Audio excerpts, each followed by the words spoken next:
Zeiss 28 mm f1.4 Otus, sì, la linea ultra super mega di Zeiss. Mettetevi comodi.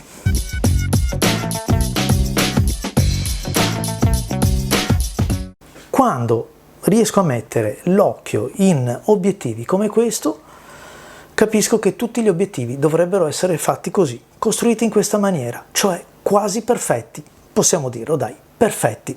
E mi immagino anche che ci siano gli ingegneri delle varie aziende che ridacchiano, ridono sotto i baffi a vedere fotografi come me che passano un po' la loro vita invece con zoom, con lenti anche primarie, anche buone, ma comunque molto distanti da questi. E perché ridacchiano? Perché loro sono consapevoli del grado di tecnologia disponibile, e cioè di quella qualità dei vetri, dell'assemblaggio delle lenti, della costruzione di uno schema ottico, di un obiettivo che possa rendere così bene. Loro sanno che è possibile realizzarlo, è a portata di mano. In realtà sì, vabbè, è un discorso campato per aria, perché basta avere i soldi per portarsi a casa un obiettivo come questo. Costa poco più di 4.000 euro. Dire che li valga tutti? Forse sì. Vediamolo insieme.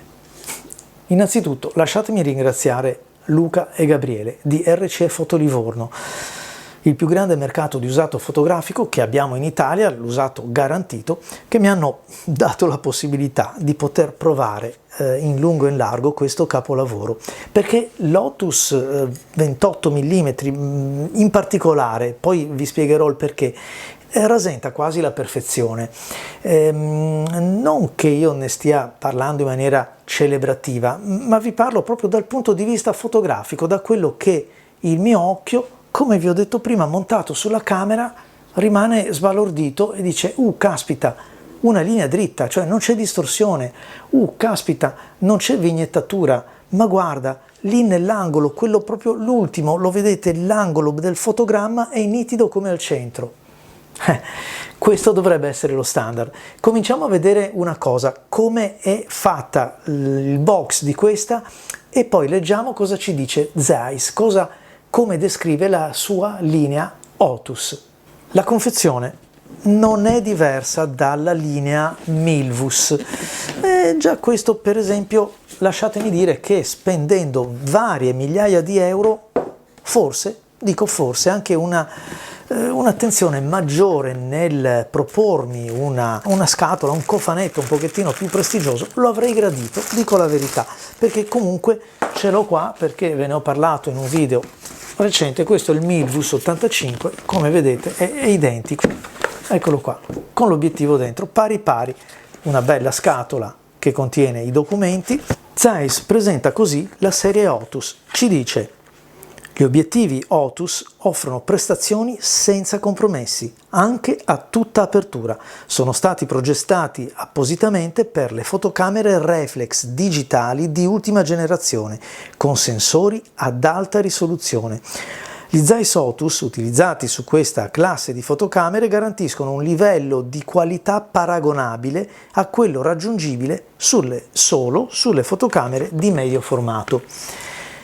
In parte è vero, forse non in maniera esclusiva, ma in parte sì. E comunque, sapete, io sono un tipo curioso, quindi me lo sono montato anche sulla medio formato digitale, sia sul sensore da 50 che su quello da 100, ma anche questo ve lo racconto dopo. Il solito paraluce di plasticaccia, ma non si può, Vabbè, comunque, a noi interessa la sostanza. Eccolo qua, cari signori.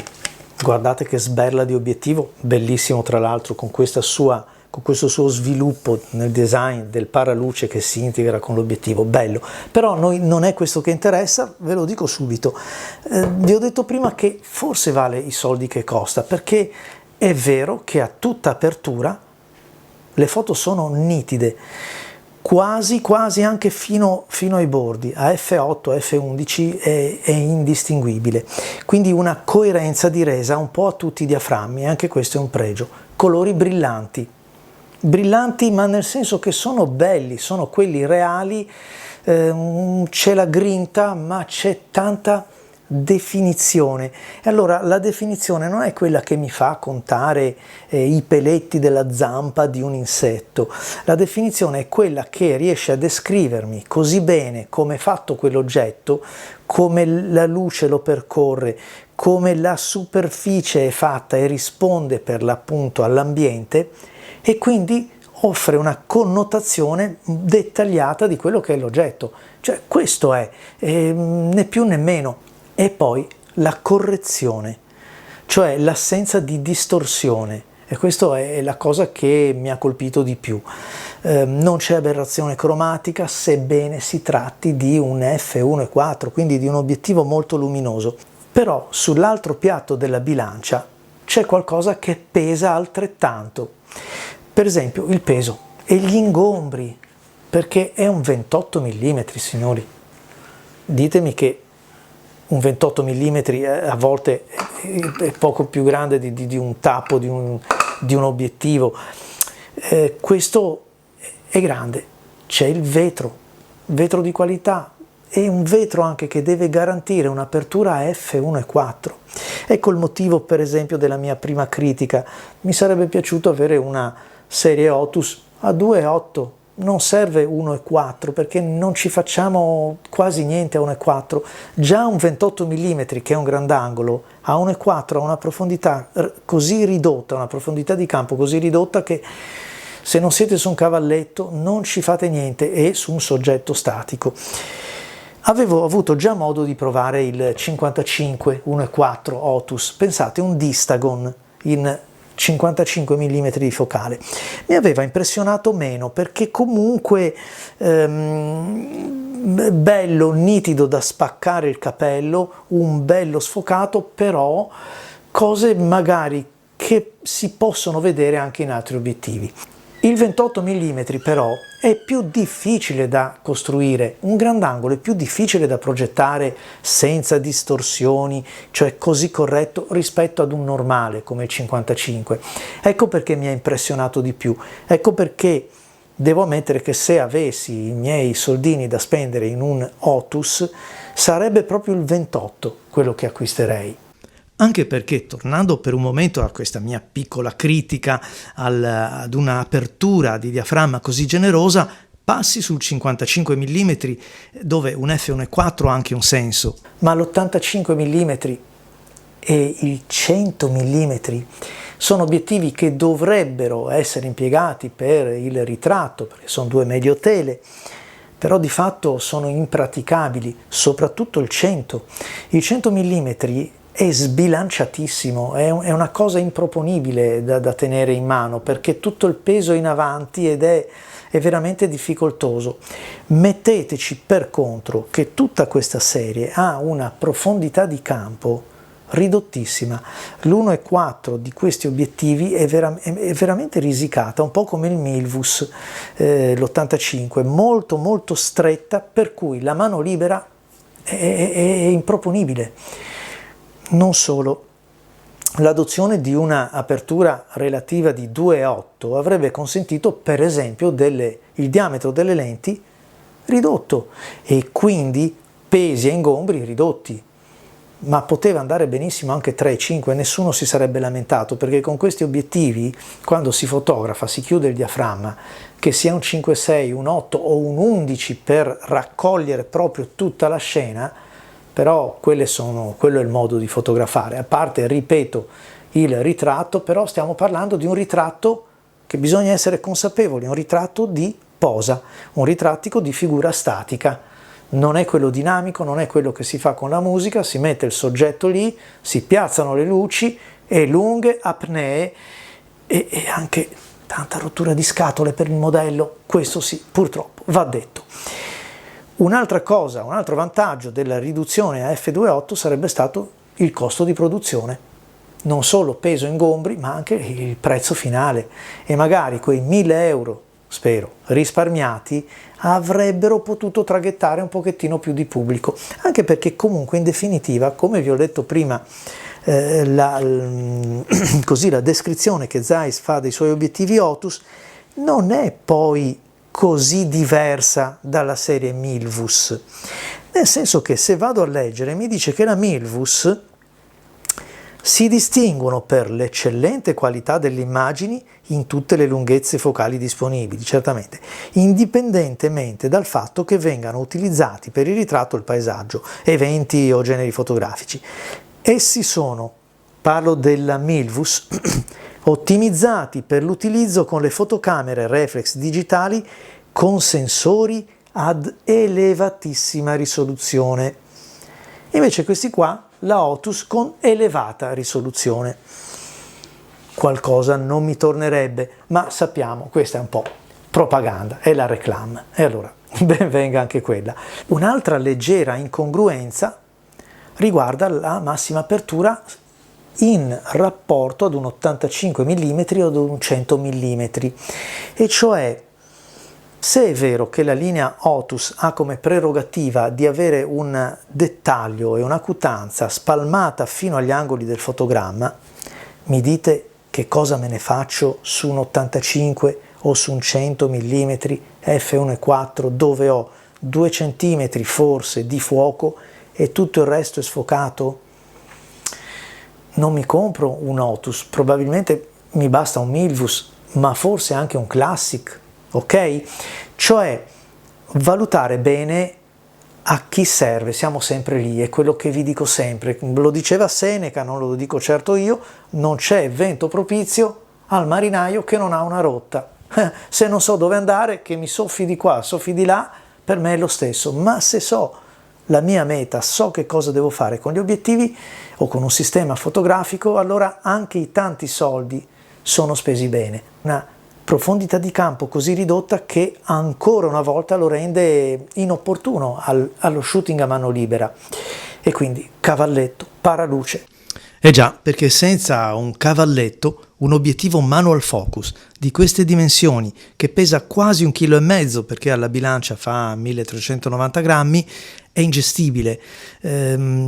Questo è il più grande limite dell'obiettivo. Tecnicamente c'è un diametro da 95 mm e anche questo va tenuto in considerazione perché chi come me, ad esempio, e tanti altri si intende, è abituato a lavorare con obiettivi per il medio e grande formato, dei filtri da 95, da 106 probabilmente li ha, ma molto spesso sapete che ci si ferma al 77, l'82 proprio a farla grossa.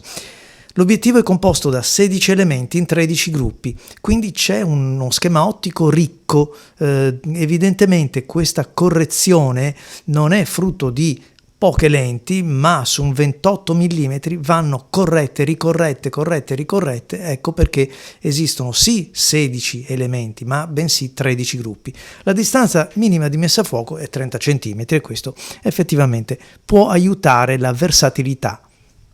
Per quanto riguarda la resa dei colori, dei contrasti, i toni, la correzione prospettica, la vignettatura, non abbiatene a male se ne parlo da 10 e 10 lode, perché è un obiettivo, come ve l'ho detto, dovrebbero essere tutti gli obiettivi, e cioè rasenta la perfezione. I colori sono dei colori naturali. Quando c'è il colore acceso viene ritratto così com'è. Quando ci sono dei colori più tenui e pastellati li ritroviamo così. Soprattutto sa rendere l'atmosfera di luci e ombre nella proporzione molto ma molto simile a quella che vede l'occhio umano.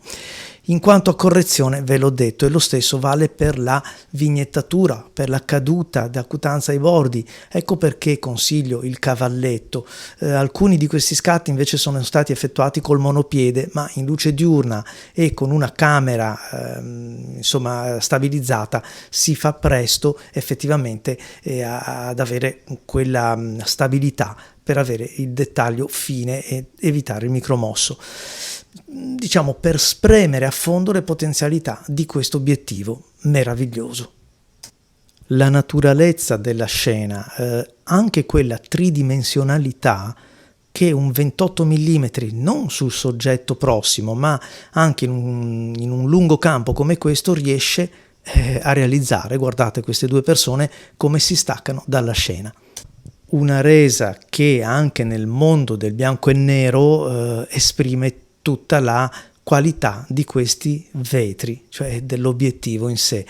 trasparenza, verità, realtà, non so come descriverla. Purtroppo a questo corrisponde un prezzo di listino al momento del lancio di 4.700 euro, che non sono assolutamente poche e vanno ben ponderate. Vogliamo un obiettivo costruito bene che rasenti per l'appunto la perfezione fotografica, lo paghiamo. E quindi lasciatemi dire in conclusione perché lo appoggio, perché pesa davvero. In conclusione, per chi è un obiettivo come questo? Chi se lo compra? Beh, chi ha la possibilità economica, bontà sua, e quindi ben venga. Se lo compra colui che è innamorato del 28 mm. Mi piace quella focale, voglio una lente che incarni il mio senso artistico e mi consenta di esprimermi al meglio, perché quella è la focale che mi piace di più. Mi compro quell'obiettivo, me lo tengo lì finché campo, perché tanto è difficile fare di meglio. Questo è. Se lo compra chi ha bisogno di un dettaglio spalmato su tutto il fotogramma, allora mi viene in mente per esempio le riproduzioni artistiche, quadri, tappeti, perché un 28 mm mi consente effettivamente di lavorare anche in un ambiente ridotto, anche in una sala posa, per avere la stessa qualità su obiettivi con focali più lunghe, la vedo difficile. Vi invito, prima di salutarvi, a vedere un video interessante, me lo dico da solo, che ho fatto mettendo in linea 3 obiettivi 28 mm, per in un certo senso far conoscere anche a chi magari non li ha mai adottati come ogni azienda, come ogni 28 mm di per sé interpreti la focale a modo proprio. E allora ho messo insieme il 28 mm Otus 1.4, fantastico, lo abbiamo appena visto, ma queste sue caratteristiche, questo suo modo di interpretare la scena è diverso dal 28 Summilux della Leica? Anche questo è un f1.7, quindi un'apertura relativa molto importante e si comporta in maniera diversa, altrettanto bello, altrettanto splendido. E poi un obiettivo che si distacca un pochettino da questi, il 28 mm, il Nikkor PC, il 3.5 AIS, quello decentrabile. Sì, è l'unico che riesce a shiftare sull'asse verticale. Questi non lo fanno e allora sarà un modo per mettere a confronto 3 vocazioni diverse e magari cominciare a capire se ci interessa più un obiettivo come questo, che è perfetto ma sempre ad orizzonte visivo, perché non appena lo inclino purtroppo i miracoli non li sa fare, oppure se voglio avere qualcosa che mi consenta di fotografare gli edifici, fotografare anche altre cose, perché con il decentramento si fa il paesaggio, si fanno tantissime altre cose, o se invece sono più nello stile Leica, quasi improvvisativo, immediato, molto più generoso sulla scena, altrettanto nitido, bello, pastoso, insomma anche questo a me piace davvero tanto. Quindi vi aspetto per vedere anche quel video e a voi tutti amici, grazie e alla prossima.